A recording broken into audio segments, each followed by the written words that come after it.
মাঝে মাঝে মনে হয় কিসের আনন্দ, কিসের তো হাসি উল্লাস। মাঝে মাঝে মনে হয় কিসের আনন্দ, কিসের তো হাসি উল্লাস। একদিন মরতে হবে, হতেই হবে লাশ। মাঝে মাঝে মনে হয় কিসের আনন্দ, কিসের তো হাসি উল্লাস। মা বাবা ভাই বোন আছে যত স্বজন, সব কিছু ছেড়ে কোথায় হবে বসবাস।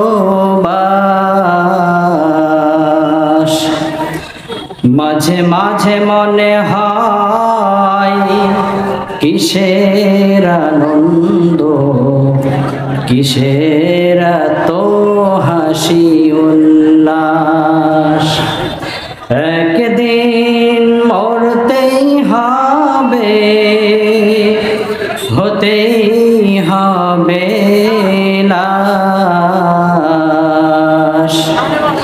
মাঝে মাঝে মনে হয় কিসের আনন্দ, কিসের তো হাসি উল্লাস।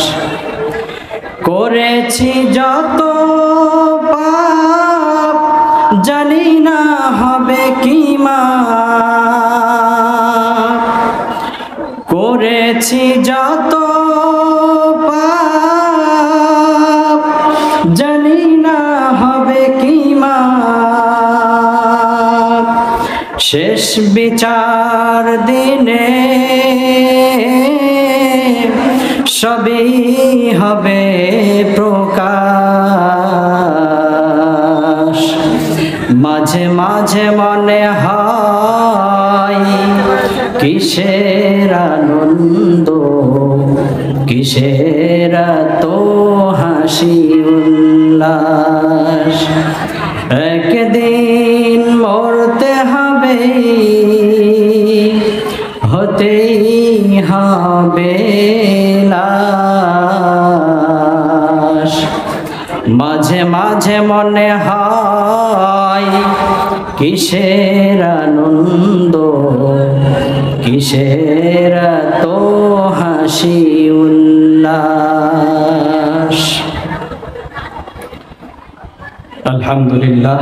গোপালপুর বান্দাইপুরের তাফসির পিপাসু যুবক ভাইয়েরা আমার, আপনারা সবাই কেমন আছেন? অনেকেই দেখা যাচ্ছে যে মুখ খুলছি না, তার কারণ তারা হলো অবিবাহিত, ঠিক কিনা? যারা মাহফিলের কমিটি আছি তাদের শুধু এতটুকুই দায়িত্ব না যে মাহফিলগুলো আঞ্জাম করবে, তাদের দায়িত্বের মধ্যে এটাও পড়ে যারা আমার অবিবাহিত যুবক ভাই আছে এদের বিবাহের ব্যবস্থা করা, ঠিক কিনা যুবক ভাইরা? তার কারণ এই পৃথিবীতে যুবক ঠিক তো পুরা পৃথিবী ঠিক, আর যুবক যদি অচল হয়ে যায় তাহলে পুরা পৃথিবীকে অচল করে দিবেন কে? এজন্য আমাদের একটা বিষয় খেয়াল রাখতে হবে যে আমাদের যুবকগুলো যেন নষ্ট না হয়ে যায়, তার কারণ এরাই পরবর্তী সময়ের প্রধানমন্ত্রী, এরাই পরবর্তী সময়ের বিশাল বিশাল নেতা হয়ে দাঁড়াবে। সমাজের ভেতরে একটা জিনিস দেখা যায় যে যুবক ভাইগুলোকে বিবাহ দিতে আমরা অনেক দেরি করি, যে কারণে তাদের মন খারাপ দেখা যায়, যে কারণে তাদের মেজাজগুলো খিটখিটে হয়ে যায়। কিন্তু আজকে আমরা এই মাহফিলের কমিটিদেরকে লক্ষ্য করে বলবো, আপনারা আমাদের দিকে একটু তাকান, আপনারা আমাদের দিকে একটু নজর করেন। সমাজের ভেতরে আরো কিছু বাবা মা দেখা যায়, এরা কি করে, সন্তানের বিবাহের কথা বললে তারা বলে যে সন্তান এখনো সফল হয় নাই। আছে না নাই বলেন? সন্তান এখনো সফল হতে পারে নাই, এই জন্য তাদেরকে আমরা বিবাহ দিচ্ছি না। অথচ আল্লাহর হাবিব সাল্লাল্লাহু আলাইহি ওয়াসাল্লাম বলেন, একজন মানুষের সফলতার দ্বার প্রান্ত হলো বিবাহ। একজন মানুষের সফলতার দ্বার প্রান্ত হলো বিবাহ। আল্লাহর হাবিবের কাছে একজন সাহাবী আসলেন, এসে বলেন, ইয়া রাসূলুল্লাহ, ইয়া হাবিব আল্লাহ, আমার সংসারের ভেতরে অভাব দূর হয় না। ওই সাহাবীকে আল্লাহর হাবিব সাল্লাল্লাহু আলাইহি ওয়াসাল্লাম বললেন, তুমি বিবাহ করো। তাহলে সংসারের ভেতরে সফলতার মূল চাবিকাঠি কি বলেন তো দেখি? আরো একজন সাহাবী এসে বলেন, ইয়া রাসূলুল্লাহ, আমার মাত্র একটা বউ, ওই বউকেই আমি ভালো মতো পোশাক আশাক খাবার টাবার দিতে পারি না। আল্লাহর হাবিব সাল্লাল্লাহু আলাইহি ওয়াসাল্লাম বললেন, তুমি আরো একটা বিয়ে করো। সুবহানাল্লাহ। ওই সাহাবী আবারও এসে বলেন, ইয়া রাসূলুল্লাহ, আমার পরিবার থেকে অভাব দূর হয় না। ওই সাহাবীকে বললেন, তুমি আরো একটা বিবাহ করো। এক পর্যায়ে 4টা বিবাহ করা শেষ। বলেন তো দেখি, ইসলামে কয়টা বিবাহের জায়েজ আছে? 4টা বিবাহ যখন শেষ, ওই সাহাবী আবারও এসেছে, এসে বলেন, ইয়া রাসূলুল্লাহ, আমার সংসার থেকে অভাব তো দূর হচ্ছে না। আল্লাহর হাবিব বলেন, প্রথমে তুমি এসেছিলে একটা বউর অভাব নেই, এখন তুমি 4টা বউ চালাও, তুমি তো এই মক্কার মধ্যে সবচাইতে ধনী। সুবহানাল্লাহ। তাহলে আমরা পেলাম সফলতার মূল চাবিকাঠি বিবাহ। কথা বলেন ঠিক কিনা? আমরা যারা বাবা মা রয়েছি, আমরা আমাদের এই কলিজার টুকরা যুবক ভাইদের কষ্টের দিকে লক্ষ্য করব। পারবো তো ইনশাআল্লাহ? যখন একজন মানুষ করে, তখন একজন মানুষের মাথা সেন্স যে রয়েছে এটা স্থির হয়ে যায়, কাজের মধ্যে বসে। এই যে এখানে যে যুবক ভাইগুলো রয়েছে, যাদের বিবাহের বয়স পেরিয়ে যাচ্ছে, এদের মাথায় সব সময় একটা টেনশন থাকে, কখন একটা মেয়ে পটাবো, কখন ওই মেয়ের সাথে কথা বলবো, কিভাবে তাকে পটাবো। কিন্তু যদি বিবাহ হয়ে যায়, তখন দেখবেন ওই যুবক ভাইগুলোই এই একটা তাফসীর মাহফিল না, ওরা চাইবে আরো 10টা তাফসীর মাহফিল করতে। ঠিক কিনা বলেন? যারা বাবা মা রয়েছি, আমার কলিজার টুকরা যুবক ভাইদের এই কষ্টটার প্রতি লক্ষ্য করি। পারবেন না ইনশাআল্লাহ? আজকের শেষ অধিবেশনের রেখেছেন, এই জন্য সর্বপ্রথম আমি আমার রবের কাছে শুকরিয়া আদায় করছি, আলহামদুলিল্লাহ। এবং সাথে সাথে আপনারা যারা কমিটি রয়েছেন, আপনাদের শুকরিয়া আদায় করছি, আলহামদুলিল্লাহ। এবং আপনারা যারা বিভিন্ন অঞ্চল থেকে এসেছেন, আপনাদের সবারই শুকরিয়া আদায় করছি, আলহামদুলিল্লাহ। যুবক ভাইয়েরা আমার, আপনাদের আলহামদুলিল্লাহর পাওয়ার খুব কমে গেল। আচ্ছা বলেন তো দেখি, ওই রবের যদি শুকরিয়া আদায় করি, তাহলে আমাদের লাভ নাকি লস? বলেন, আবার বলেন, লাভ নাকি লস? আল্লাহ রাব্বুল আলামিন সূরাতু ইব্রাহিমের 7 নম্বর আয়াতের মধ্যে বলেন, লাইন শাকারতুম লাযিদান্নাকুম। বলেন, সবাই বলেন, ওয়ালা ইন কাফারতুম ইন্না আযাবি লাশাদীদ। আপনি যদি ওই রবের শুকরিয়া আদায় করেন, ওই রব আপনার প্রতি নিয়ামতগুলোকে বাড়িয়ে দিবেন। সুবহানাল্লাহ বলেন। এর বিপরীতে যদি শুকরিয়া আদায় না করেন, আপনার প্রতি করা নিয়ামতগুলোকে ছিনিয়ে নেবেন। নাউজুবিল্লাহ বলেন। আবার আল্লাহ পাক রব্বুল আলামিন বলেন, ও আমার বান্দারে, তোমাদেরকে আমি এত নিয়ামতের মধ্যে ডুবিয়ে রেখেছি, একটা সুই যদি সমুদ্রের ভিতরে ফালায় দাও, ওই সুইকে যেমন খুঁজে পাওয়া যায় না, ঠিক তেমন তোমাদেরকে এত নিয়ামতের ভিতরে ডুবিয়ে রেখেছি, তোমরা নিয়ামত গুণে শেষ করতে পারবে না। সুবহানাল্লাহ বলেন। আল্লাহ পাক রব্বুল আলামিন বলেন, কুল লাউ কানাল বাহরু মিদাদান লিকালিমাতি রাব্বি লানাফিদাল বাহরু ক্বাবলা আন তানফাদা কালিমাতু রাব্বি ওয়ালাউ জিনা বিমিসলিহি মাদাদা। আল্লাহু আকবার বলেন। আল্লাহ পাক রব্বুল আলামিন বলেন, ও আমার প্রিয় হাবিব, তুমি পুরা বিশ্ববাসীকে জানিয়ে দাও, তারা যদি আমার নিয়ামতের শুকরিয়া আদায় করার জন্য এই পৃথিবীর সব সমুদ্রের পানিগুলোকে কালি বানায়, সব গাছগুলোকে খাতা বানায়, কলম বানায়, ওর সব কলমের কালি শেষ হয়ে যাবে, কলম শেষ হয়ে যাবে, আমি রবের শুকরিয়া আদায় করে শেষ করা যাবে না। সুবহানাল্লাহ বলেন। সাগরের জলকে কালি করে, গাছের পাতাকে খাতা করে, তোমার মহিমা লেখা শেষ হবে না, যদিও লিখি প্রভু জীবন ভরে। সাগরের জলকে কালি করে, গাছের পাতাকে খাতা করে, তোমার মহিমা লেখা শেষ হবে না, যদিও লিখি প্রভু জীবন ভরে। আমিন বলেন। ওই রবের শুকরিয়া আদায় করে শেষ করা যাবে না। আল্লাহ পাক রব্বুল আলামিন আমাদের সকলকে কবুল করে নিন। সকলে জোরে সোরে পড়েন আমিন। আবারও বলেন আমিন। প্রিয় যুবক ভাইয়েরা আমার, আমি আলোচনায় ঢোকার আগে তাকবীর দিব। আমার সাথে আপনারাও তাকবীর দিতে পারবেন তো ইনশাআল্লাহ?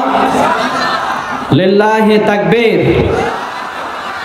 লিল্লাহি তাকবীর, লিল্লাহি তাকবীর। একটা মানুষ প্রকৃত মানুষ হওয়ার জন্য তার ভেতরে মনুষ্যত্বটা জরুরি। একটা মানুষ প্রকৃত মানুষ হওয়ার জন্য তার ভেতরে মনুষ্যত্ব থাকাটা খুবই জরুরি। তার কারণ একজন ব্যক্তির ভিতরে যদি তার মনুষ্যত্বটা দাখিল করে, তাহলে সে ইহুদি হোক, খ্রিস্টান হোক, নাসারা হোক, হিন্দু হোক, বৌদ্ধ হোক, মুসলিম হোক, যেই ধর্মেরই অনুসারী হোক না কেন, সে অন্যের প্রতি অন্যায়ভাবে কখনো জুলুম করতে পারে না। কথা বলেন ঠিক কিনা? এই জন্য মনুষ্যত্ব এটা খুব বেশি জরুরি জিনিস। আর এই মনুষ্যত্ব অর্জন করার সহজ উপায় হলো একজন ব্যক্তি আল্লাহ পাক রব্বুল আলামিনের প্রেরিত নবী রাসূলকে ফলো করা, এবং নবী রাসূল যে বিষয়গুলোকে এনেছেন এবং ওই নবী রাসূলদের যে চরিত্রগুলো ছিল, ওই চরিত্র নিজের ভিতরে ফিট করা। কথা বলেন ঠিক কিনা? তার কারণ একজন মানুষ যখন নবীর চরিত্র নিজের ভিতরে ফিট করবে, ওই মানুষটাকে ফেরেশতার চাইতেও দামি বানিয়ে দিবেন কে? আওয়াজ হচ্ছে না। একটা মানুষ যখন নবীর চরিত্র নিজের ভিতরে ফিট করবেন, ওই মানুষটাকে ফেরেশতার চাইতেও দামি বানাবেন কে? আপনারা ঘটনা শোনেন নাই? মেয়ারাজের রজনীতে আল্লাহর হাবিব যখন মেয়ারাজের রজনীতে মেয়ারাজের জন্য গেলেন, এক পর্যায়ে জিবরাইল আলাইহিস সালাতু ওয়াস সালাম বললেন, ইয়া রাসূলুল্লাহ, সামনে এগোনো আমার জন্য সম্ভব না। আল্লাহর হাবিব একাই পার হলেন, পার হয়ে গেলেন। যাওয়ার পরে দেখেন বেলাল রাদিয়াল্লাহু তাআলা আনহু এর খড়মের আওয়াজ। সুবহানাল্লাহ বলেন। ওই বেলাল রাদিয়াল্লাহু তাআলা আনহু এর ঈমানের পাওয়ার সিদরাতুল মুনতাহা ভেদ করে চলে গিয়েছেন। আল্লাহু আকবার বলেন। তাহলে ফেরেশতার চাইতে মানুষের মর্যাদা কম হলো নাকি বেশি হলো? সবাই বলেন। আল্লাহর হাবিব সাল্লাল্লাহু আলাইহি ওয়াসাল্লামের চরিত্র কেমন ছিল? আল্লাহর হাবিব সাল্লাল্লাহু আলাইহি ওয়াসাল্লাম উনি উনার ওয়াইফদেরকে বলতেন, উনি উনার স্ত্রীদেরকে বলতেন, ও আমার প্রিয় সহধর্মিনীরা, রাতের আধারে ঘরের ভেতরে অন্ধকারে তোমরা আমাকে যেমন দেখো, দিনের বেলায় মানুষের মাঝে তোমরা ওই রকমই বর্ণনা করো। সুবহানাল্লাহ বলেন। কে পারবে? এরকম বুকের পাঠা নিয়ে কথা বলতে কে পারবে? কেউ পারবে? তার কারণ একজন মানুষ রাতে কি করে, সে কি পরিমাণ সুদ খায়, কি পরিমাণ ঘুষ খায়, পৃথিবীর কেউ না জানলেও জানে কে? বলেন, আল্লাহ জানে, তারপরে জানে তার বউ। এই জন্য আল্লাহর হাবিব বললেন, ও আমার প্রিয় সহধর্মিনী, রাতের আধারে তোমরা আমাকে যেমন দেখো, দিনের বেলা ওই রকমই তোমরা মানুষের মাঝে বর্ণনা করো। সুবহানাল্লাহ বলেন। আবার আল্লাহর হাবিব সাল্লাল্লাহু আলাইহি ওয়াসাল্লাম বলেন, একজন মানুষ ভালো নাকি খারাপ তোমরা যদি জানতে চাও, তাহলে ওই মানুষের বাসায় চলে যাও, গিয়ে তার বউকে জিজ্ঞাসা করো। ওর বউ যদি বলে ওই মানুষটা ভালো, তাহলে বুঝে নিবে ওই মানুষটা ভালো। সুবহানাল্লাহ বলেন। প্রিয় যুবক ভাইয়েরা আমার, যারা বিবাহ করেছি, বউদেরকে খেপানো যাবে? আপনারা অবশ্যই আমার কথা বুঝবেন, তার কারণ আমিও তো নওগাঁর মানুষ, যদিও রাজশাহীতে থাকি। যদি বউদেরকে খেপান, ওই বউকে যদি কেউ জিজ্ঞাসা করে আপনার স্বামী কেমন, ভালো বলবে? বলেন। এই জন্য যদি আল্লাহ পাকের কাছ থেকে জান্নাত পেতে চান, ওই বউগুলোকে ভালো রাখার, সুখে রাখার দরকার আছে না নাই? বলছিলাম, আল্লাহ পাক রব্বুল আলামিন পৃথিবীতে অনেক নবী রাসূল পাঠিয়েছেন এবং তাদেরকে উত্তম চরিত্র দিয়ে প্রেরণ করেছেন। একজন মানুষ যখন নবীওয়ালা চরিত্র আর মনুষ্যত্ব নিজের ভেতরে ঢুকাবে, তখন ওই মানুষটা পুরা পৃথিবীর মধ্যে শ্রেষ্ঠ হয়ে যাবে। সুবহানাল্লাহ বলেন। চাঁদের চেয়ে সুন্দর তুমি নবী আমার কামলিওয়ালা, চাঁদের চেয়ে সুন্দর তুমি নবী আমার কামলিওয়ালা, দো জাহানের বাদশাহ তুমি প্যারা নবী সাল্লাল্লাহু আলাইহি, দো জাহানের বাদশাহ তুমি প্যারা নবী সাল্লাল্লাহু আলাইহি, চাঁদের চেয়ে সুন্দর তুমি নবী আমার কামলিওয়ালা। সুবহানাল্লাহ বলেন। তাহলে নবীর সিফাত নিজের ভিতরে আনার প্রয়োজন আছে না নাই? সেই নবীগুলোর মধ্য থেকে একজন নবীর জীবনী থেকে আজকে আমরা কথা শুনবো, পারবেন তো ইনশাআল্লাহ? সেই নবীর নাম হলো ইব্রাহিম আলাইহিস সালাতু ওয়াস সালাম। ওই ইব্রাহিম আলাইহিস সালাতু ওয়াস সালাম উনি ছিলেন মুসলিম জাতির পিতা। সুবহানাল্লাহ বললেন না? ওই ইব্রাহিম আলাইহিস সালাতু ওয়াস সালাম ইহুদি খ্রিস্টান সব জাতির পিতা ছিলেন ইব্রাহিম আলাইহিস সালাতু ওয়াস সালাম। ওই ইব্রাহিম আলাইহিস সালাতু ওয়াস সালাম ছিলেন আল্লাহ পাক রব্বুল আলামিনের কাছে একজন শ্রেষ্ঠ পয়গম্বর। ওই ইব্রাহিম আলাইহিস সালাতু ওয়াস সালাম আল্লাহ পাক রব্বুল আলামিনের কাছে এত বেশি শ্রেষ্ঠ ছিলেন যে কোরআনুল কারীমের 25টা সূরার ভেতরে ওনার নাম দিয়ে দিয়েছেন কে? যুবক ভাইরা আওয়াজ নাই। আল্লাহ পাক রব্বুল আলামিন ওনার নাম পবিত্র কোরআনুল কারীমের 25টা সূরার ভিতরে দিলেন। সুবহানাল্লাহ বলেন। আবার 204টা আয়াতের ভিতরে ইব্রাহিম আলাইহিস সালাতু ওয়াস সালাম এবং ওনার বিবি এবং ওনার সন্তানদের আলোচনাগুলোকে দিয়ে দিয়েছেন কে? সেই ইব্রাহিমের জীবনী থেকে আমরা কথা শুনবো। সবাই মনোযোগ দিয়ে শুনবেন তো ইনশাআল্লাহ? আপনারা কি সবাই এখানে আছেন? হ্যাঁ, আপনারা কি সবাই এখানে আছেন নাকি বাসায় আছেন? মানুষের থাকা কিন্তু দুই ভাবে হয়। এখানে বসে আছেন কিন্তু মনটা আছে বাসায়, ওই রকম করলে হবে? এগুলো কোরআনের তাফসীর, কোরআনের মাহফিল। এখানে যখন আপনি জমায়েত হয়ে বসবেন, মনটা দিয়ে বসবেন, যখন আপনার রব জানবে আমার বান্দা মনোযোগ দিয়ে আমার কথা শোনে, তখন ওই রব আপনার সগীরা গুনাহগুলোকে মাফ করে দিবেন। সুবহানাল্লাহ বলেন। আল্লাহ পাক রব্বুল আলামিন ওই ইব্রাহিম আলাইহিস সালাতু ওয়াস সালামকে এত বেশি শ্রেষ্ঠত্ব দান কেন করলেন? প্রিয় হাজিরিন, রব্বুল আলামিন সূরাতুল বাকারা এর 124 নম্বর আয়াতের মধ্যে বলেন, ওয়া ইযিবতালা ইব্রাহিম রাব্বুহু বিকালিমাতিন ফাআতাম্মাহুন্না ক্বালা ইন্নী জা'iলুকা লিন-নাসি ইমামা। রব্বুল আলামিন বলেন, ও আমার প্রিয় হাবিব, ও আমার প্রিয় হাবিব, তুমি পুরা বিশ্ববাসীকে জানিয়ে দাও স্মরণ করো ওই সময়ের কথা যখন আমি আমার ইব্রাহিমকে পরীক্ষা করেছিলাম, আমি আমার পয়গম্বর ইব্রাহিমকে পরীক্ষা করেছিলাম বিভিন্নভাবে, আর আমার ইব্রাহিম প্রত্যেকটা পরীক্ষার মধ্যে উত্তীর্ণ হয়েছিল। এজন্য সেই ইব্রাহিমকে আমি পুরা বিশ্বের জন্য ইমাম বানিয়ে দিয়েছিলাম। সুবহানাল্লাহ। তাহলে আমরা প্রথম পেলাম ওই ইব্রাহিমের মর্যাদা এত বেশি কেন? তার কারণ ওই রব ওই ইব্রাহিমকে সবচাইতে বেশি পরীক্ষা করেছেন। আবার ওই পরীক্ষাগুলোর মধ্যে ইব্রাহিম আলাইহিস সালাতু ওয়াস সালাম পূর্ণতা পেয়েছেন, সফলতা পেয়েছেন, যে কারণে ওই ইব্রাহিম প্রিয় হয়ে গিয়েছেন কার কাছে বলেন সবাই? কিন্তু আমাদের কাছে, আমাদের উপরে যখন পরীক্ষা আসে আমরা হতাশ হয়ে যাই, আমরা চিন্তিত হয়ে যাই, আমরা পেরেশানিতে পড়ে যাই। অথচ একজন মানুষের সফলতার মূল চাবিকাঠি হলো পরীক্ষা। যে ব্যক্তির উপরে যত বেশি পরীক্ষা, ধরে নেবেন ওই ব্যক্তি পৃথিবীর মধ্যে সবচাইতে সফল। সুবহানাল্লাহ বললেন না?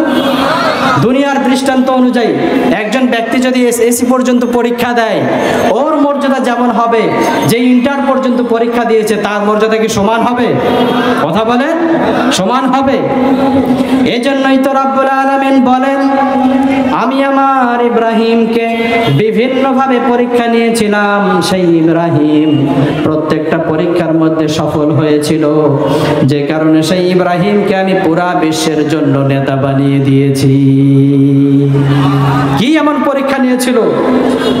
এবং ওই পরীক্ষার মধ্যে ইব্রাহিম আলাইহিস সালাতু ওয়াস সালাম কি পরিমাণ সফলতা অর্জন করেছিল একটু পরেই আমরা শুনি। এর আগে বলি, যখন আমাদের উপরে পরীক্ষা আসে, যখন আমাদের উপরে কোনো বিপদ আসে, আমরা হতাশ হয়ে যাই। কিন্তু আল্লাহ পাক রব্বুল আলামিন মানুষকে পরীক্ষা দেন, মানুষের উপরে বিপদ দেন ওই মানুষের মর্যাদা বাড়ানোর জন্য। সুবহানাল্লাহ বলেন। আবার ওই আল্লাহ পাক রব্বুল আলামিন একজন মানুষের উপরে যখন বিপদ আসে, যখন কোনো কষ্ট আসে, ওই কষ্ট দূর করার ওই আর মাধ্যম বলে দিয়েছেন কিনা বলেন?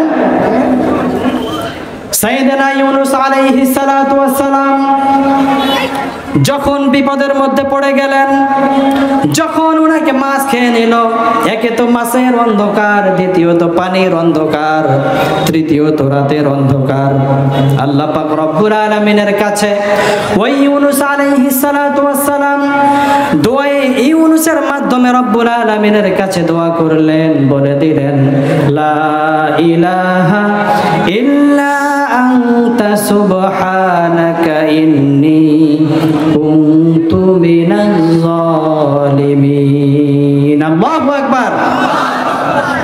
ইউনূস আলাইহিস সালাতু ওয়াস সালাম যখন দোয়ায়ে ইউনূসের মাধ্যমে রবের কাছে মাপ চাইলেন, আল্লাহ পাক রব্বুল আলামিন তাকে সফলতা দান করলেন। সুবহানাল্লাহ পড়লেন। তাহলে আমরা পেলাম, যদি আমাদের উপরে বিপদ আসে, ওই বিপদ থেকে বাঁচার জন্য ওই আর মাধ্যম আমাদেরকে দিলেন কে বলেন? আল্লাহ পাক বললেন, ও বান্দা, তুমি বিপদে পড়েছো, তুমি পেরেশানিতে পড়েছো, তুমি কোনো মাধ্যম খুঁজে পাচ্ছ না, দোয়া ইউনূস তেলাওয়াত করো, আমার কাছে চাও, তোমার উপর থেকে আমি বিপদগুলোকে দূর করে দেব। সুবহানাল্লাহ বলেন। আবার রব্বুল আলামিন আল্লাহর হাবিব সাল্লাল্লাহু আলাইহি ওয়াসাল্লামের মাধ্যমে জানিয়ে দিলেন, ও আমার প্রিয় হাবিব, কোরআন দিয়েছি, কোরআনের মতো দৌলত দিয়েছি, আবার ওই দৌলতের ভেতরে এমন একটা আয়াত দিয়েছি, যেই আয়াতটা পুরা কোরআনের মধ্যে সবচাইতে শ্রেষ্ঠ। আল্লাহর হাবিব সাল্লাল্লাহু আলাইহি ওয়াসাল্লাম উবাই ইবনে কাব রাদিয়াল্লাহু তাআলা আনহুকে বলেন, ইয়া উবাই, আইয়ু আয়াতিন ফি কিতাবিল্লাহি আযম।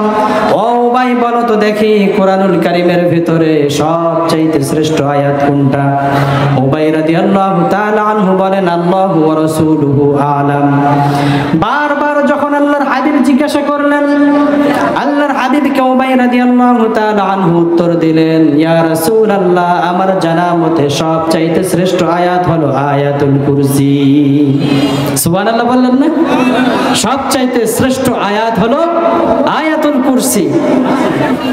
আল্লাহর হাবিব সাল্লাল্লাহু আলাইহি ওয়াসাল্লাম বলেন, ও আমার সাহাবীরা, শুনে রাখো, জেনে নিও, বুঝে নিও, আয়াতুল কুরসি যখন কোনো ব্যক্তি ফজরের নামাজের পরে তিলাওয়াত করবে, রব্বুল আলামিন ওই ব্যক্তিকে কি এমন বিপদের ভেতরে সাইয়েদনা ইব্রাহিম আলাইহিস সালাতু ওয়াস সালাম পড়েছিলেন সে সম্পর্কে আমরা কথা শুনবো ইনশাআল্লাহ। সর্বপ্রথম বিপদ ছিল ওনার প্রতি। ইব্রাহিম আলাইহিস সালাতু ওয়াস সালামকে আল্লাহ রাব্বুল আলামিন জন্ম দিয়েছিলেন মুশরিকের ঘরে। জানেন না আপনারা? ইব্রাহিম আলাইহিস সালাতু ওয়াস সালামকে আল্লাহ পাক জন্মটাই দিয়েছিলেন মুশরিকের ঘরে।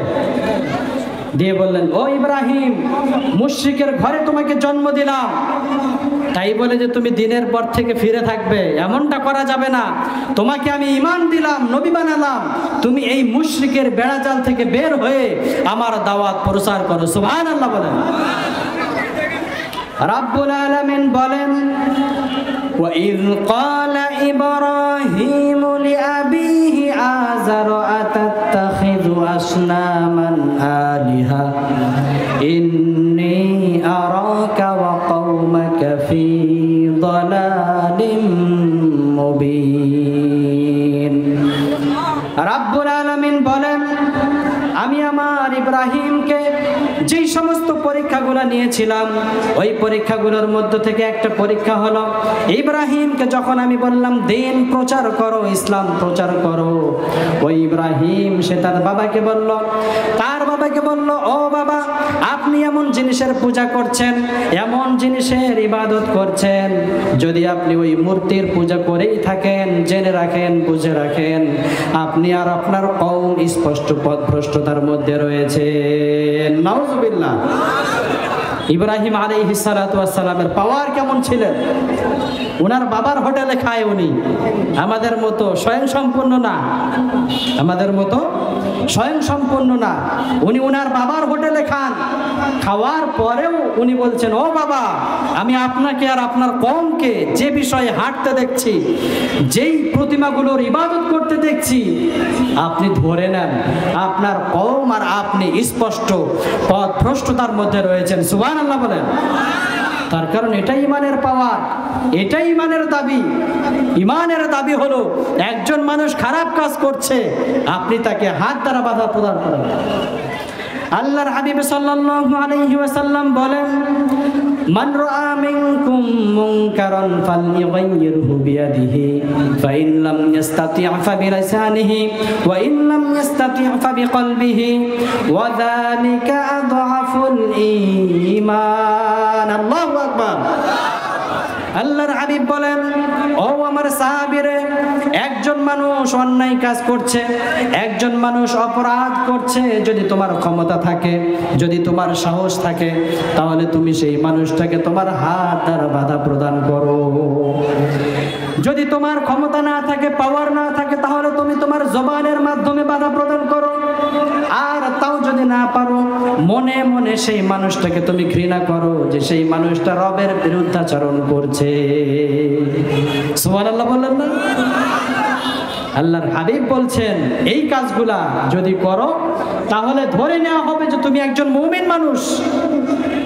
আল্লাহর হাবিব আরো বলেন, কোরআনুল কারীমের মধ্যে এসেছে, আল আমরু বিল মারুফ ওয়ান নাহয়ু আনিল মুনকার, সৎ কাজের আদেশ করা, অসৎ কাজ থেকে বাধা প্রদান করা, এইটা একজন মুমিনের সবচেয়ে বড় দাবি। সুবহানাল্লাহ বলেন।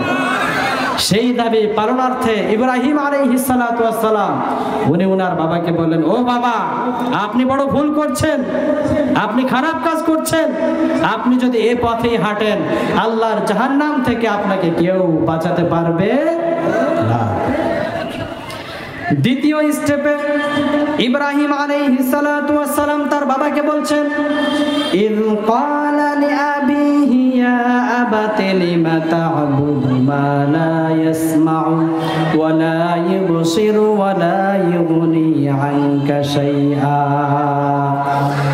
ইব্রাহিম আলাইহিস সালাতু ওয়াস সালাম বললেন, ও বাবা, আপনি এমন একটা জিনিসের পূজা করেন, এমন একটা জিনিসের ইবাদত করেন, যেই জিনিসটা কোনো কিছু দেখে না, যেই জিনিসটা কোনো কিছু শোনে না, যেই জিনিসটা কোনো ক্ষতি করতে পারে না, যেই জিনিসটা কারোর জন্য কোনো উপকার করতে পারে না। ও বাবা, আপনার কাছে আমার অনুরোধ রইল, এমন ইবাদত থেকে আপনি ফিরে চলে আসেন। সুবহানাল্লাহ। উনি ওনার বাবাকে বারবার বোঝানোর চেষ্টা করছেন, কিন্তু যারা মুশরিক হয়ে যায়, যারা কাফের হয়ে যায়, এদের হৃদয়টা পচে যায়। তাদের কাছে যখন ভালো কথা বলা হয়, ওই ভালো কথা তাদের কাছে ভালো লাগে না। দেখেন না সমাজের ভেতরে কিছু যুবক মেয়ের পেছনে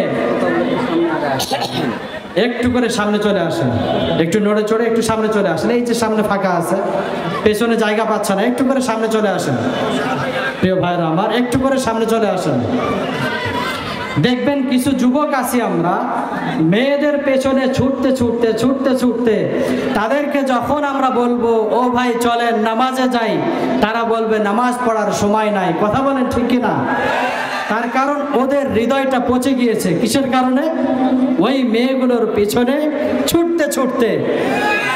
তার কারণ ওইটা তো একটা পাপ। এই জন্য আমি প্রথমেই বলেছি, আমার কলিজার টুকরা ভাইদের এদের স্বভাব আর চরিত্রগুলো যদি ভালো রাখতে চাই, তাহলে অল্প বয়সেই এদেরকে বিবাহ দেওয়ার দরকার আছে না নাই? যেই কাজটা করে জামাত শিবিরের ভাইয়েরা, আমি এই বিষয়টা লক্ষ্য করে দেখেছি, এইটা ওনাদের জন্য একটা প্লাস পয়েন্ট হবে আখিরাতের ময়দানে। ওনাদের ছেলে হোক কিংবা মেয়ে হোক, অল্প বয়স হলেই, বিবাহের উপযুক্ত হলেই তারা তাদের সন্তানদেরকে বিবাহ করিয়ে দেয়। কথা বলেন ঠিক কিনা?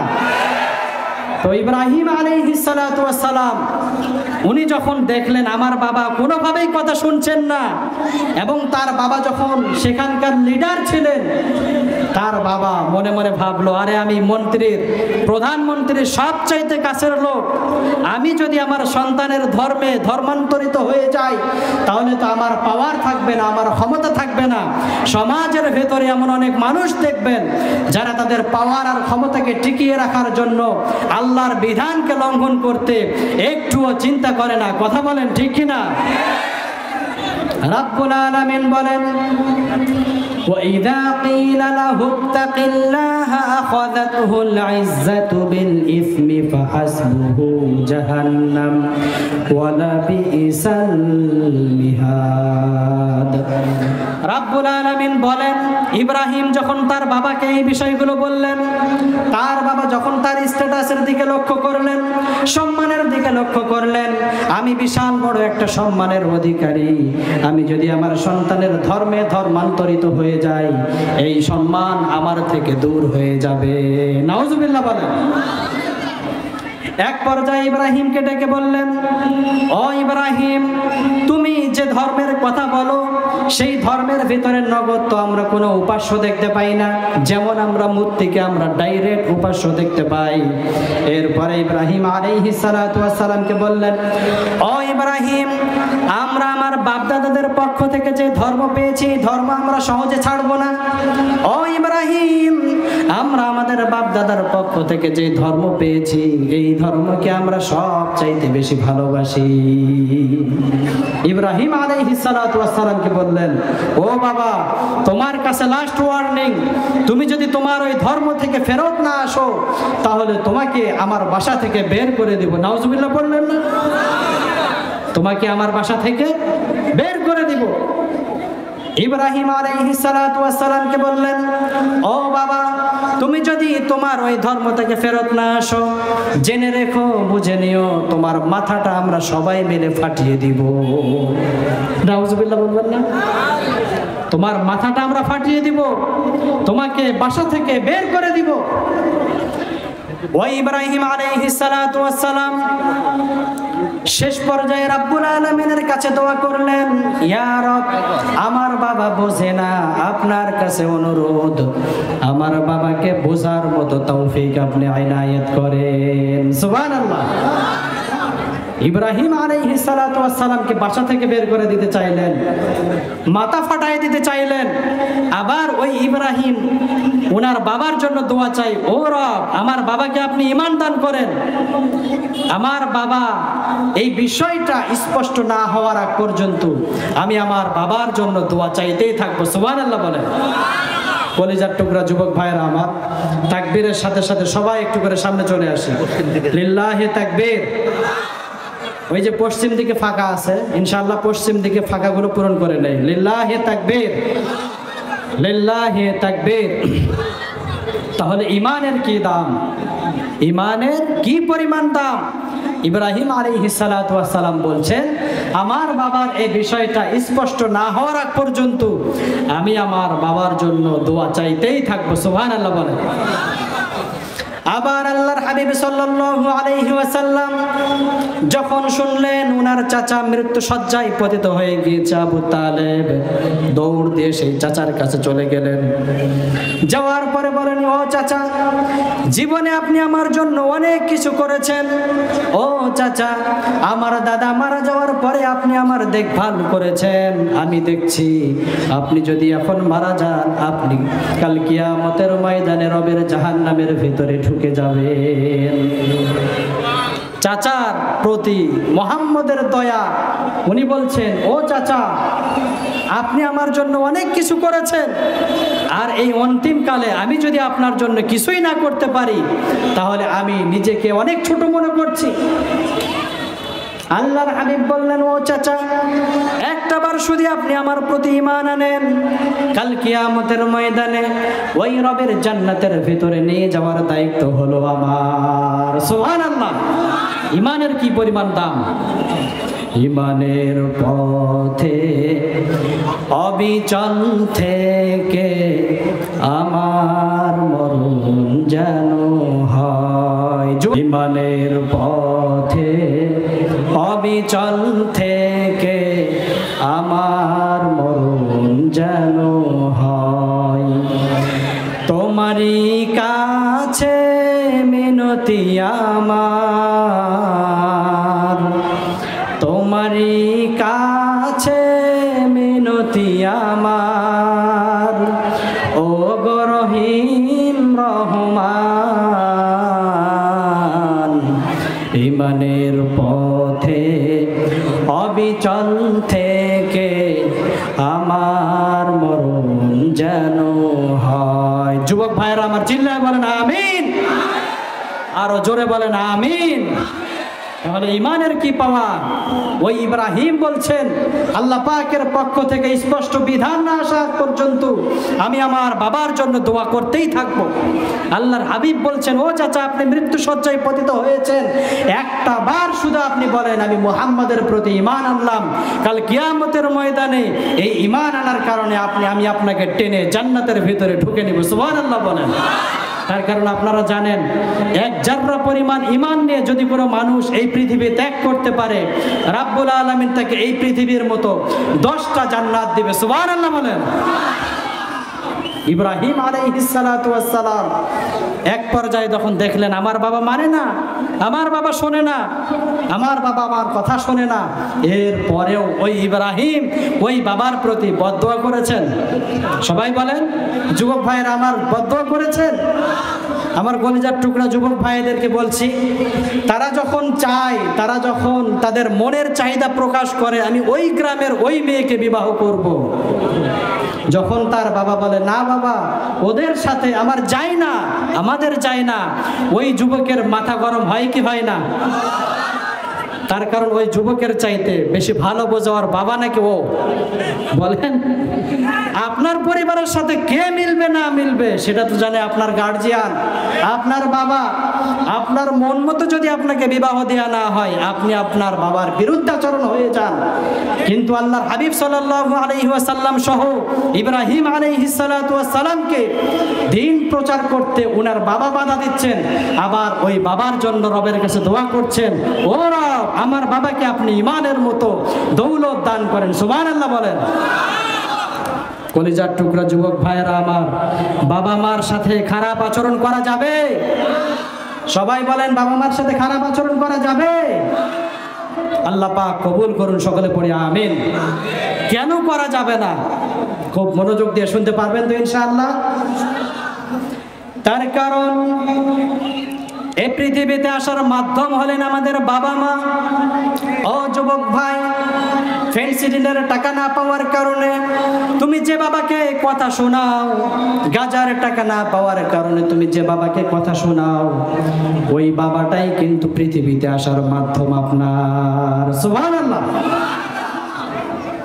আপনার মা চাইলেই পারতেন তার পেটের ভিতরে আপনাকে আবাসন করতে।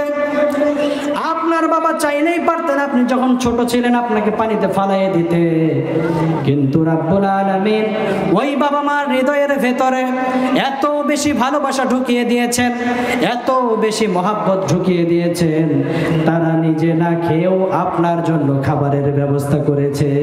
সুবহানাল্লাহ। সমাজের ভেতরে এমন অনেক বাবা মা দেখবেন নিজে খায় না, নিজে পড়ে না, কিন্তু সন্তানের টিউশনের ফি দেওয়ার জন্য ব্যস্ত হয়ে পড়ে। ঠিক বললেন না? সন্তানের টিউশনের ফি, নিজে ঈদের সময় ভালো জামা পরে না, নিজে ভালো কিছু খায় না, কিন্তু যখন ঈদ আসে সন্তানের জন্য ভালো জামা কেনার জন্য পাগল পারা হয়ে যায় আমার বাবা মা। সুবহানাল্লাহ। এই ভালোবাসাটা দিয়েছেন একজন, বলেন তো দেখি উনি কে? আবারও বলেন উনি কে? রাব্বুল আলামিন এজন্যই বললেন, সূরাত বানী ইসরাঈলের মধ্যে এসেছে, ওয়াকাদা রাব্বুকা আল্লা তা'বুদু ইল্লা ইয়্যাহু ওয়া বিল ওয়ালিদাইনি ইহসানা।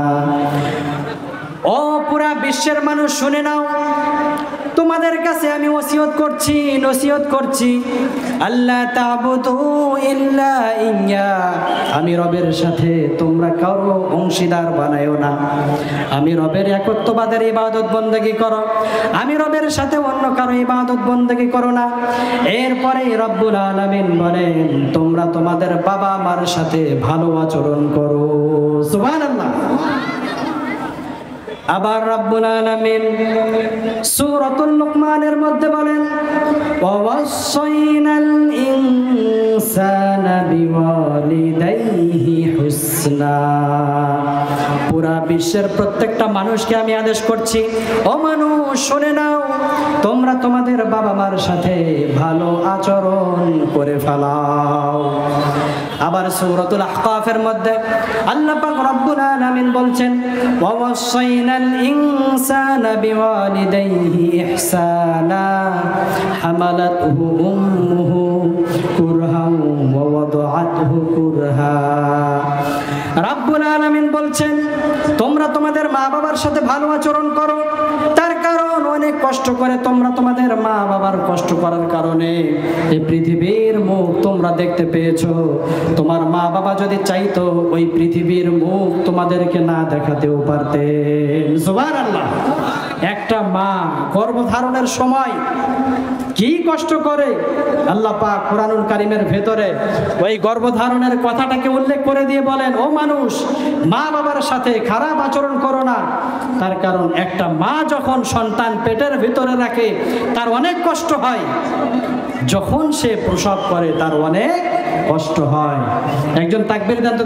তাহলে আমরা বুঝলাম আল্লাহ পাক রব্বুল আলামিন কোরআনুল কারীমের ভেতরে বলেছেন মা বাবার সাথে খারাপ আচরণ করা যাবে। বলেন সবাই, খারাপ আচরণ করা যাবে? কেন যাবে না? তার কারণ এই পৃথিবীতে আসার মাধ্যম হলেন আপনার আর আমার বাবা মা। আপনার আর আমার বাবা মা যদি চাইতেন তাহলে ওই পেটের ভিতরেই আমাদেরকে নষ্ট করে ফেলতেন। কথা বলেন ঠিক কিনা? যুবক ভাইরা আবার আপনাদের পায়ে হাত দিয়ে বলি, এই যাবৎ বাবা মাকে অনেক কষ্ট দিয়েছেন, এরপর থেকে বাবা মাকে আর কষ্ট দিব না। পারবেন তো ইনশাআল্লাহ? পারবেন তো ইনশাআল্লাহ? পারবেন তো ইনশাআল্লাহ? ওই বাবা মার পায়ের নিচে জান্নাত মানেন আপনারা? এক সাহাবী এসে বলে, ইয়া রাসূলুল্লাহ, কার সাথে আমি সবচাইতে ভালো আচরণ করব, ভালো ব্যবহার করব? আল্লাহর হাবিব সাল্লাল্লাহু আলাইহি ওয়াসাল্লাম বললেন, তুমি তোমার মায়ের সাথে ভালো ব্যবহার করো। সুবহানাল্লাহ। ওই সাহাবী আবারও জিজ্ঞাসা করলেন, আল্লাহর হাবিব বললেন, তুমি তোমার মার সাথে ভালো ব্যবহার করো। এইভাবে 3 বার রিপিট করলেন। এরপরে আল্লাহর হাবিব বলেন, তুমি তোমার বাবার সাথে ভালো ব্যবহার করো। সুবহানাল্লাহ।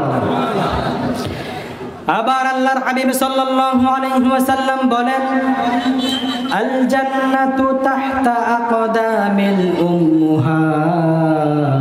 ও আমার সাহাবীরা, তোমাদের মায়ের পায়ের নিচে তোমাদের জন্য জান্নাত। সুবহানাল্লাহ। মায়ের পায়ের নিচে জান্নাত রেখে দিয়েছেন কে? আপনি যদি আপনার পায়ের নিচে খেয়াল করে দেখেন, দেখবেন ধুলো বালি ময়লা অনেক কিছু আছে। আল্লাহর হাবিব যখন আবারও জিজ্ঞাসা করলেন, উনাকে যখন জিজ্ঞাসা করা হলো, উনি বললেন তোমার মায়ের সাথে 3 বার বলার পরে উনি বললেন তোমার বাবার সাথে ভালো ব্যবহার করো। সুবহানাল্লাহ বললেন না? তাহলে 3 বার বলার পরে 4th বারের বলায় যার নামটা এসেছে উনার নাম কি? বাবা। বাবার নাম কত পরে? মায়ের নাম 3 বার বলার পরে বাবার নাম। কেন? তার কারণ প্রিয় যুবক ভাইরা আমার, কলিজার টুকরা যুবক ভাইরা আমার, গভীর রাতে আপনি যখন মাহফিল শেষ করে আপনার বাসায় যাবেন, পুরা পৃথিবীর সবাই ঘুমে যাবে, সবাই ঘুমে বিভোর হয়ে যাবে। আপনার মা ঘুমাবে না, আপনার মা জাগিয়ে থাকবেন। আপনার মা জাগিয়ে থেকে মনে মনে চিন্তা করবেন আমার সন্তান কখন আসবে, আমার সন্তান আসলে দৌড়ে গিয়ে আমি আমার সন্তানের জন্য দরওয়াজাটা খুলে দিব। সুবহানাল্লাহ। আপনার ওয়াইফ ঘুমে যাবে, আপনার ছেলে ঘুমে যাবে, আপনার মেয়ে ঘুমে যাবে, পুরা পৃথিবীর সবাই ঘুমে যাবে। কিন্তু একটাবার খেয়াল করে দেখবেন আপনার মা আর আপনার বাবা আপনার জন্য চিন্তায় আর চিন্তিত হয়ে থাকবেন। সুবহানাল্লাহ। এই জন্যই তো রব্বুল আলামিন বাবা মার সম্মান পুরা পৃথিবীর মধ্যে বেশি দিয়ে দিয়েছেন। সুবহানাল্লাহ বলেন। ওগো মা তুমি এই ধরনের শ্রেষ্ঠ নিয়ামত, তোমারই পদতলে রয়েছে জান্নাত। সুবহানাল্লাহ পড়েন। আপনার আমার পায়ের নিচে ধুলা বালি কাদা মাটি, মাঝে মধ্যে গরুর পায়খানাও থাকে, কিন্তু ওই মায়ের পায়ের নিচে জান্নাত যিনি দিলেন উনি কে? সবাই বলেন উনি কে? তাহলে মায়ের সাথে বাবার সাথে ভালো আচরণ আমরা করবো তো ইনশাআল্লাহ। আল্লাহ পাক সকলকে কবুল করুন, সকলে পড়ি আমিন। প্রিয় উপস্থিতি, বলছিলাম ইব্রাহিম আলাইহিস সালাতু ওয়াস সালামের জীবনী থেকে ওনার বাবা ওনাকে বাসা থেকে বের করে দিতে চাইলেন, মাথাটা ফাটিয়ে দিতে চাইলেন, এরপরেও উনি ওনার বাবার জন্য দোয়া করলেন কার কাছে? বলেন সবাই।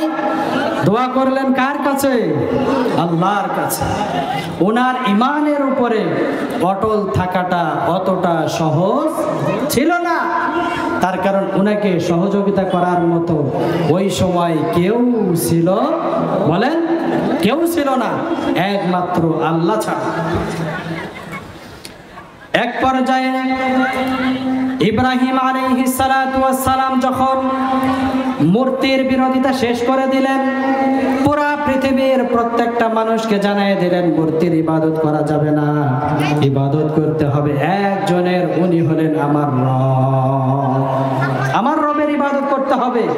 ওই সময় শুধুমাত্র মূর্তি পূজক ছিল এমনটা না, সে সময় অগ্নি পূজক ছিল, তারকা পূজক ছিল, চন্দ্রকে পূজা করত এমনও মানুষ ছিল।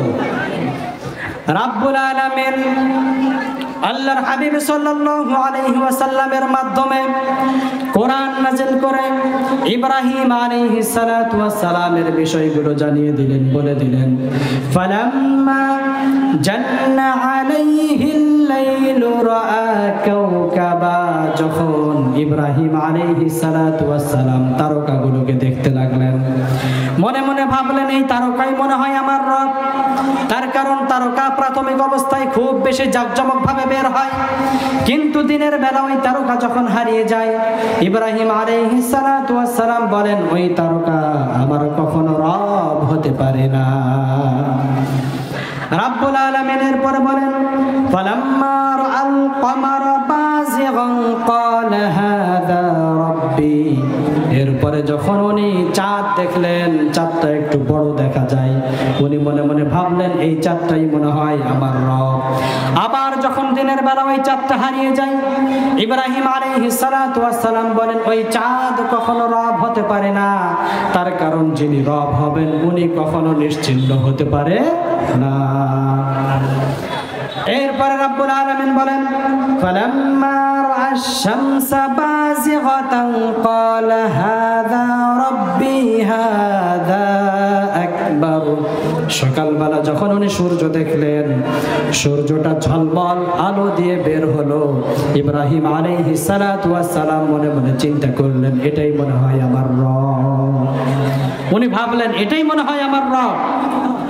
কিন্তু এক পর্যায়ে যখন দেখলেন ওই সূর্যটাও দিন শেষে ডুবে যায়, ইব্রাহিম আলাইহিস সালাতু ওয়াস সালাম মনে মনে ভেবে নিলেন যে আসে আর যায় সে কখনো রব হতে পারে না। কথা বলেন ঠিক কিনা?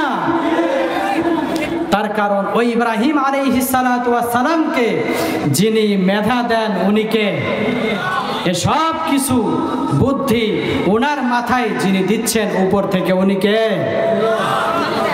ইব্রাহিম আলাইহিস সালাতু ওয়াস সালাম এক পর্যায়ে বলে দিলেন ইন্নী ওয়াজ্জাহতু ওয়াজহিয়া লিল্লাযী ফাতারাস সামাওয়াতি ওয়াল আরদা হানিফাও ওয়া মা আনা মিনাল মুশরিকিন।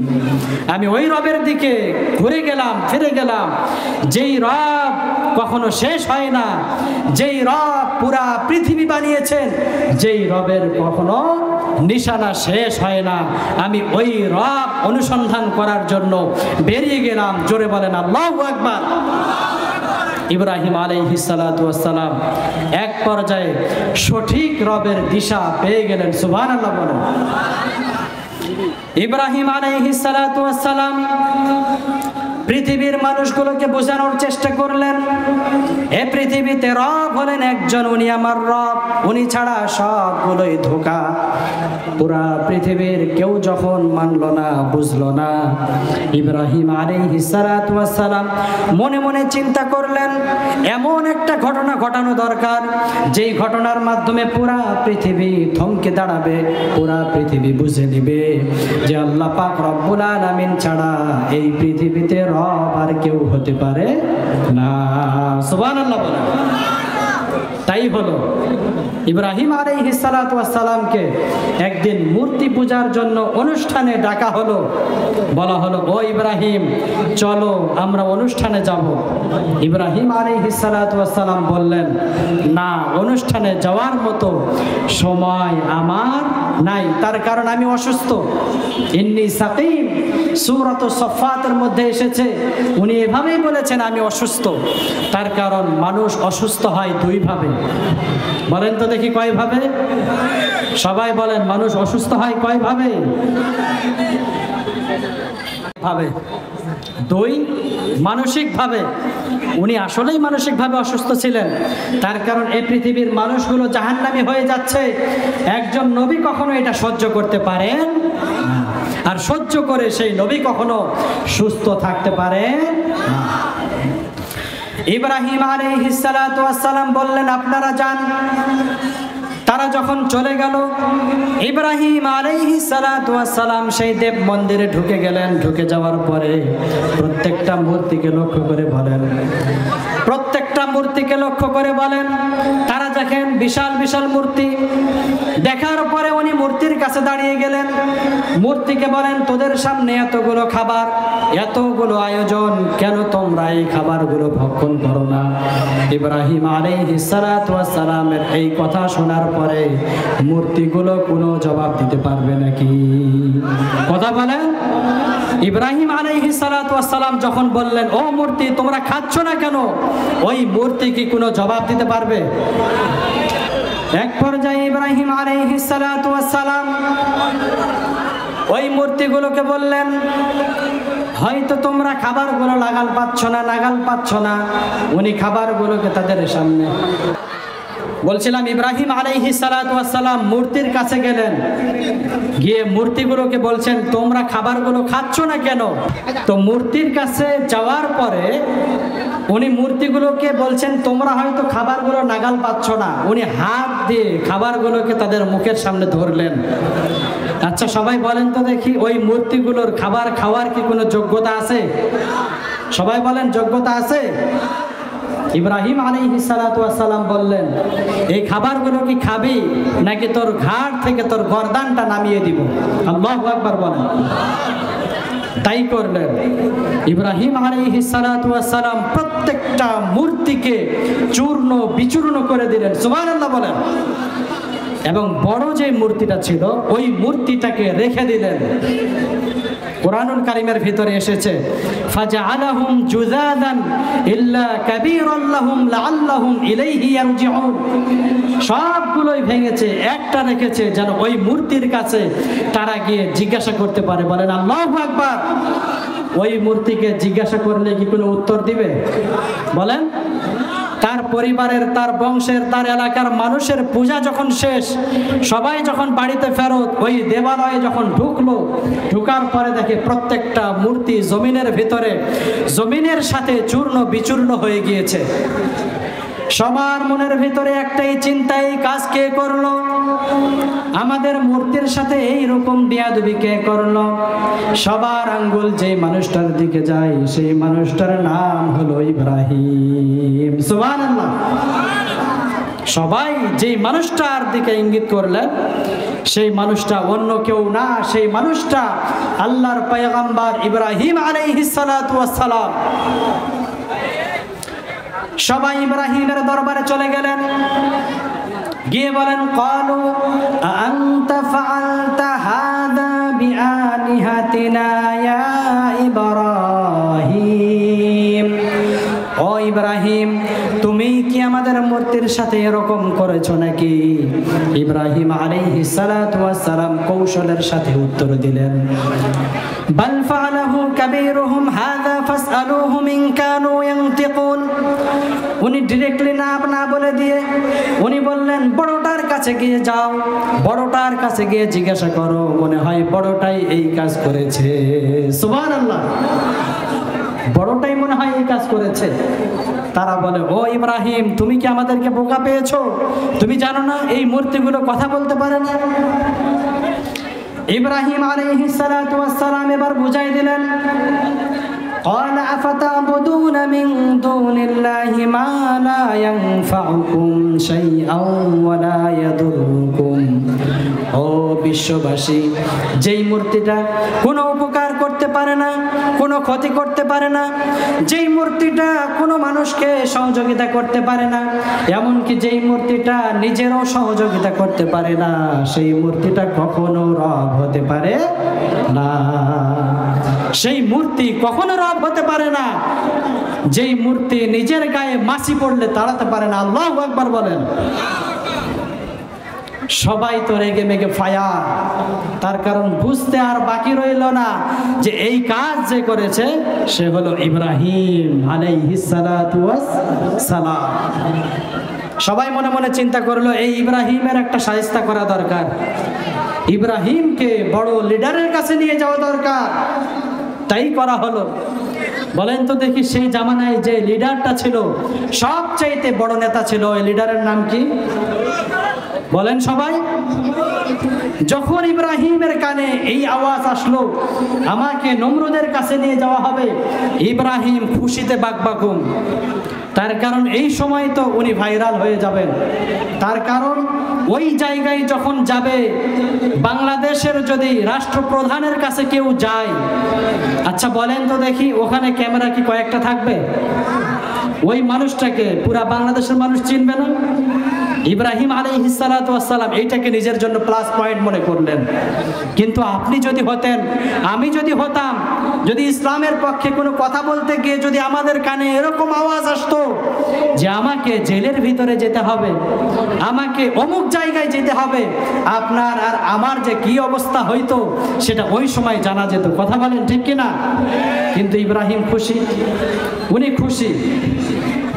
ইব্রাহিম এতদিন মনে হয় ভয় পায় নাই, কিন্তু বর্তমানে মনে হয় আমাকে দেখে ভয় পাবে। তাকে আদর করে বললেন, ও ইব্রাহিম, বাবা বলো তো দেখি তোমার রবকে।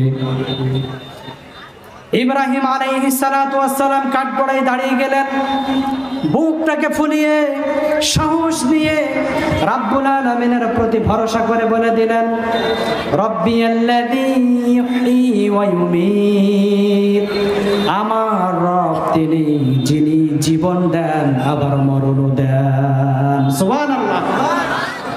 উনি যুক্তির সাথে উত্তর দিলেন, আমার রব তিনি যিনি জীবন দেন আবার মরণও দেন। নমরুদ ছিল মেধাবী, তার কারণ মেধাবী ছাড়া পুরা পৃথিবীর রাজত্ব করতে পারে নাকি বলেন? এই যে আমাদের সামনে যে প্রধান অতিথি ডক্টর ইকরামুল বারী টিপু, উনি যদি পড়ালেখায় খারাপ ছাত্র হতেন, আজকের এই আয়োজনে কি উনি প্রধান মেহমান হতে পারতেন? মেধাবী ছিল, সে তখন মনে মনে চিন্তা করে, আরে আমিও তো মানুষকে মারতে পারি আবার জীবিত করতে পারি। নাউজুবিল্লাহ বললেন না? তাকে যখন বলা হলো কিভাবে আপনি মারতে পারেন, কিভাবে জীবিত করতে পারেন দেখান, নমরুদ কয়েদখানা থেকে দুটো মানুষকে ডেকে আনলেও, আনার পরে তার চোখের সামনেই একজনকে শেষ করে দিল, আর একজনকে মারতে গিয়ে বলল, এরে আমি জীবন দিলাম আর ওরে আমি মেরে ফেললাম। নাউজুবিল্লাহ। ইব্রাহিম আলাইহিস সালাতু ওয়াস সালামের মাথায় যিনি ব্রেন দেন, ইব্রাহিমকে যিনি শিক্ষা দেন, ইব্রাহিমের যিনি শক্তি, বলেন তো দেখি উনি কে? নমরুদকে যিনি জ্ঞান দিয়েছেন উনি কে? আল্লাহ আছেন কার পক্ষে? ইব্রাহিমের পক্ষে নাকি নমরুদের পক্ষে? চিল্লায় বলেন কার পক্ষে? তাহলে বেশি জ্ঞান যাকে দিবেন সে নমরুদ নাকি ইব্রাহিম? ইব্রাহিম আলাইহিস সালাতু ওয়াস সালাম বললেন, ফাইন্নাল্লাহা ইয়াতি বিশ-শামসি মিনাল মাশরিকি ফাতি বিহা মিনাল মাগরিবি ফাবুহিতাল্লাযী কাফার। আল্লাহু আকবার।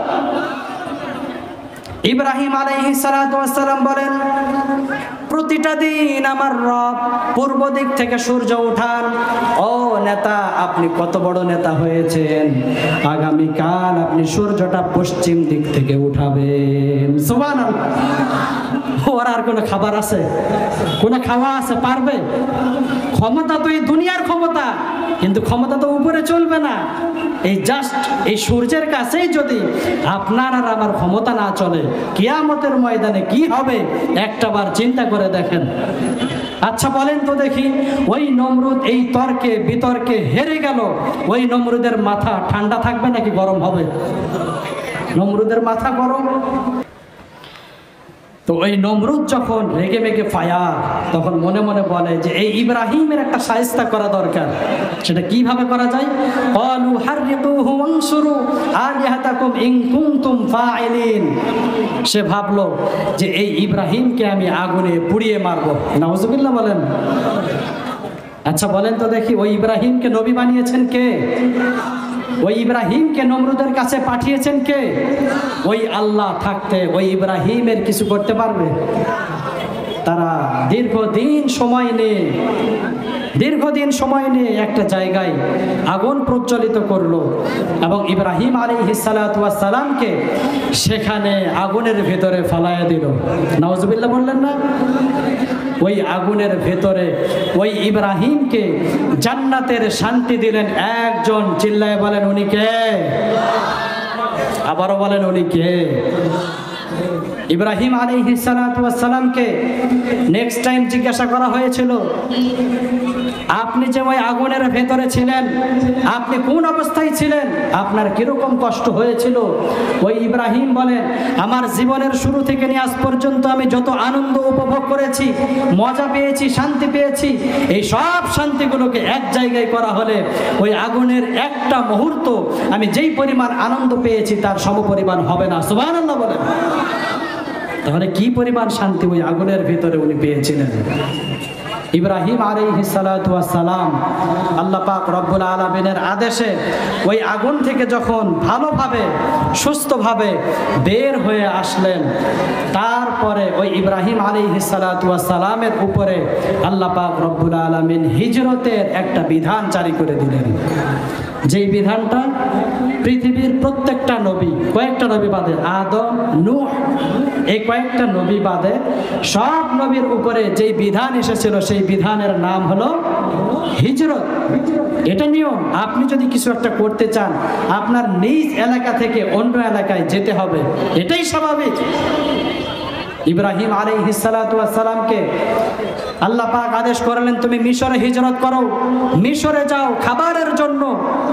ইব্রাহিম আলাইহিস সালাতু ওয়াস সালাম উনি ওনার ওয়াইফ সারাকে নিয়ে যাওয়ার জন্য প্রস্তুতি গ্রহণ করলেন।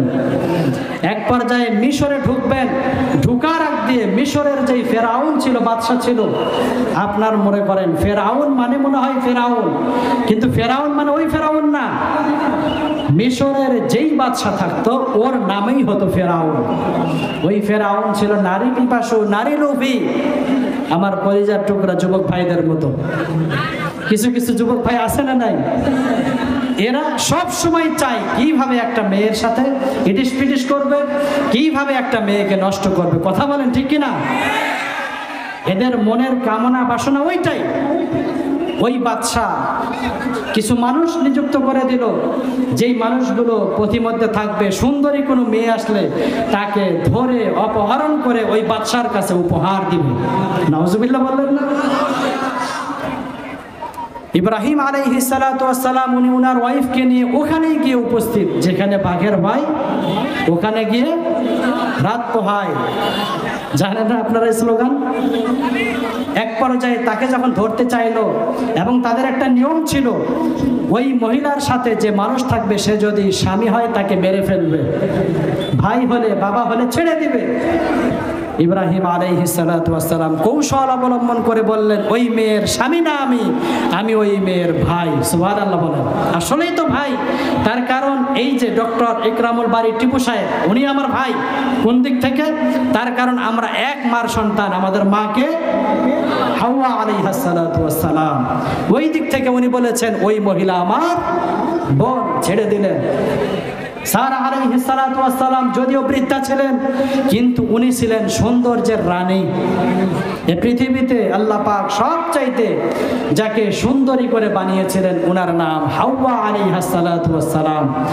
এরপরে সবচাইতে সুন্দরী যিনি ছিলেন ওনার নাম সারা আলাইহাস সালাতু ওয়াস সালাম। বৃদ্ধা হলেও তো সুন্দরী।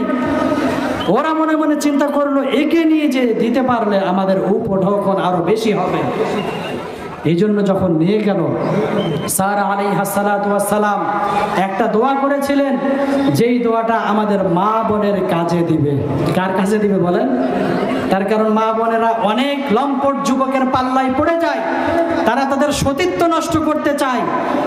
ওই মা বোন যদি আল্লাহর উপর ভরসা রেখে ওই দোয়াটা করতে পারে, যেই দোয়া সারা আলাইহাস সালাতু ওয়াস সালাম করেছেন, ওনাকে যেমন আল্লাহ রক্ষা করেছেন, ওই মা বোনকেও রক্ষা করবেন কে?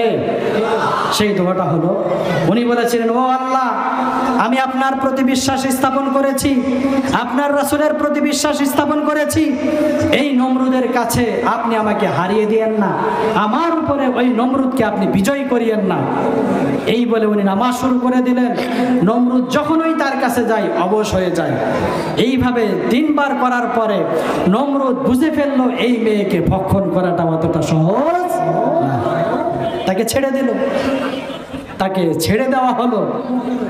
ইব্রাহিম আলাইহিস সালাতু ওয়াস সালাম দোয়ার মধ্যে পড়ে গেলেন, কান্নার ভিতরে পড়ে গেলেন। উনি মনে মনে চিন্তা করলেন, ও আল্লাহ, আপনি যে মানুষকে আগুনের ভেতর থেকে বাঁচাতে পারেন, আগুনের বাহির থেকে আপনি অবশ্যই বাঁচাবেন।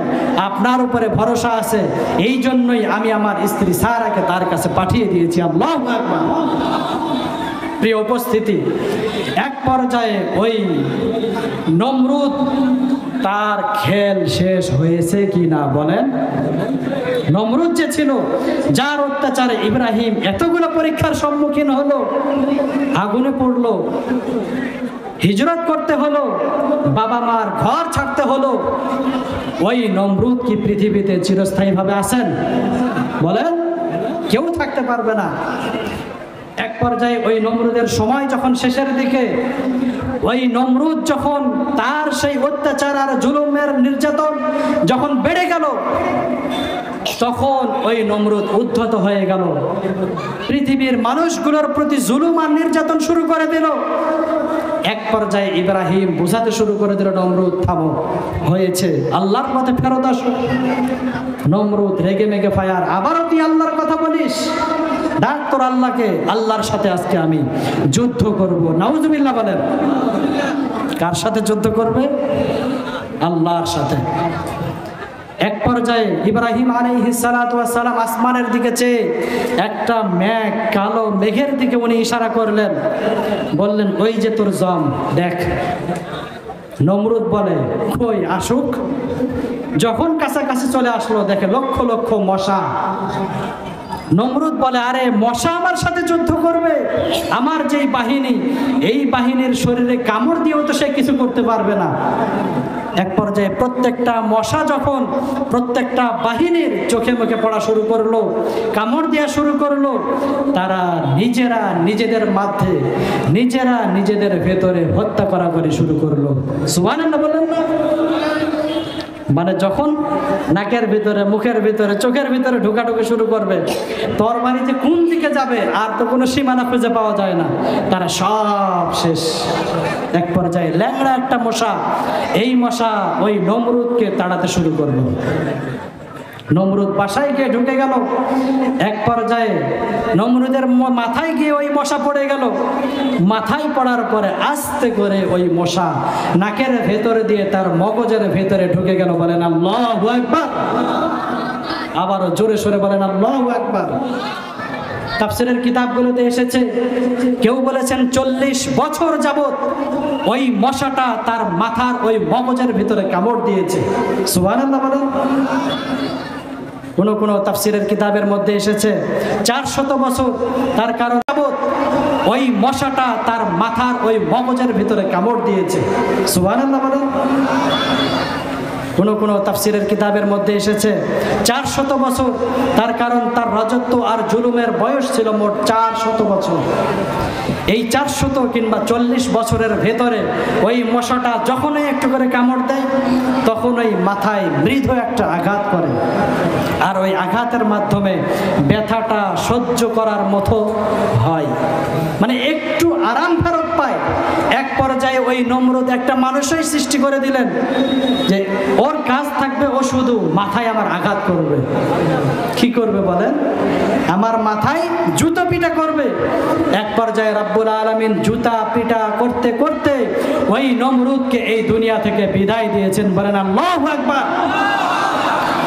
পৃথিবীতে কেউ তো স্থায়ী হয় না, পৃথিবীতে কেউ তো স্থায়ী হবে না, হোক না সে ফেরাউন কিবা নমরুদ, কেউ ভাবে চিরদিন রয় না, কেউ ভাবে চিরদিন রবে না, পৃথিবীতে কেউ তো স্থায়ী হয় না। ঠিক কিনা বলেন? এ পৃথিবীতে কেউ স্থায়ী হবে না। আপনি যত বড়ই জালেম হন না কেন, আপনার যত বড়ই পাওয়ার থাক না কেন, আপনাকেও এই পৃথিবী ছেড়ে যেতে হবে। এই কথার ভিতরে এক চুল পরিমাণ ভুল আছে? এই পুরা ঘটনা থেকে, আজকের এই আলোচনা থেকে আমাদের প্রধান যেটা শিক্ষা হলো, সেটা হলো বাবা মার সাথে খারাপ ব্যবহার করা যাবে না। ওই ইব্রাহিমকে বাড়ি থেকে বের করে দিয়েছেন, মাথা ফেটে দেওয়ার হুমকি দিয়েছেন, তারপরেও ওই ইব্রাহিম রবের কাছে বলেছেন,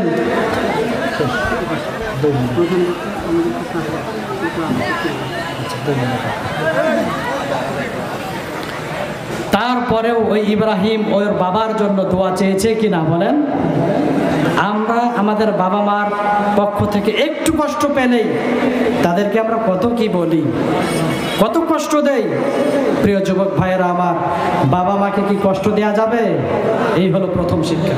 দ্বিতীয় নম্বর শিক্ষা হলো বাতিলের মুখোশ উন্মোচন করার ক্ষেত্রে কিছুটা কৌশল অবলম্বন করাটা জায়েজ আছে। যেমন ইব্রাহিম আলাইহিস সালাতু ওয়াস সালাম নিজেই মূর্তিগুলোকে ভেঙেছেন, আবার উনি বলছেন ক্বালা বাল ফাআলাহু কাবীরুহুম, মনে হয় বড়টা ভেঙেছে। আচ্ছা বলেন তো দেখেনি, এখানে বিধান এসেছে কার পক্ষ থেকে? বাতিলের মুখোশ যেহেতু উন্মোচন করতে হবে, এই জন্য উনি মিথ্যা ডিরেক্টলি না বলে কৌশল অবলম্বন করেছে। তৃতীয় নাম্বার হলো দিনের কাজ করতে গেলে আপনার উপরে বিপদ আসবে, এর মধ্যে এক চুল পরিমাণও ভুল নাই। আপনি যখন দেশের ভেতরে ইসলাম প্রতিষ্ঠা করতে চাইবেন, প্রত্যেকটা মানুষকে নামাজি বানাতে চাইবেন, ইসলামের পথে আনতে চাইবেন, আপনার উপরে বাতিলের তীর আসবে, এটাই স্বাভাবিক। চতুর্থ নাম্বার হলো তীব্র প্রয়োজন যদি হয়, প্রয়োজন হয়ে গিয়েছে, মিথ্যা না বলে ঘুরে পেঁচে কথা বলাটাও জায়েজ আছে। ইব্রাহিম আলাইহিস সালাম বলেন নাই যে এই মেয়ে আপনার কে হয়? উনি বলেছেন আমার বোন। ঘুরে পেঁচে এরকম কথা বলা জায়েজ আছে। পঞ্চম নাম্বার হলো আল্লাহ মুমিনকে পরীক্ষা করতে চান। এই যে দেখেন না, বাংলাদেশের ভিতরে অনেক আলেম ওলামা জেলের ভিতরে ঢুকে থাকে, কথা বলেন ঠিক কিনা? অনেক আলেম ওলামা অন্যায়ভাবে, তাদের কোনো অন্যায় ছিল না, তারা জেলের ভিতরে পচে পচে ধুকে ধুকে মারা গিয়েছে, কিন্তু তাদের সম্মানকে বাড়িয়ে দিয়েছেন কে? জেল থেকে যখন বের হয়েছিলেন তাদের মাহফিলের জন্য এরকম একটা প্যান্ডেল লাগতো, কিন্তু জেল থেকে বের হওয়ার পরে এইরকম মাহফিলের প্যান্ডেল 10টা লাগে, কথা বলেন ঠিক কিনা? তাহলে তাদের সম্মানটাকে বাড়িয়ে দিলেন কে? এই জন্য আল্লাহ মুমিনদেরকে পরীক্ষা করার জন্য বিপদ দিবেন, ওই বিপদের উপরে ধৈর্য ধারণ করলে সফলতা দিবেন একজন, উনি কে? সব শেষে আজকের জন্য শিক্ষা হলো দোয়া করা। কি করা বলেন? দোয়া করা। আদ-দুআউ সিলাহুল মুমিন, দোয়া হলো মুমিনের জন্য অস্ত্র। মুমিনের কোনো অস্ত্র লাগে না যুদ্ধ করতে, দোয়া লাগে। এই যে বাংলাদেশের ভিতরে যে একটা অভ্যুত্থান হলো, স্বাধীন একটা রাষ্ট্র পেলেন, এখানে অনেক মানুষ রাস্তায় দাঁড়িয়ে আল্লাহর কাছে বলেছেন ইয়া আল্লাহ, কোনো শব্দ নাই, রাস্তায় নামাজ পড়ে বলেছেন ইয়া আল্লাহ, বলেছে কিনা বলেন? আল্লাহ তাদের দোয়াগুলোকে কি করেছেন বলেন? কবুল করে নিয়েছেন। এই জন্য দোয়ার অনেক পাওয়া। সব ক্ষেত্রে আপনি যত বড়ই বিপদে পড়েন না কেন, দোয়া করবেন একজনের কাছে, উনি কে? আল্লাহ পাক আমাদের সকলকে আজকের আলোচনা থেকে শিক্ষা গ্রহণ করার তৌফিক দান করুন। সকলে পড়ি আমিন।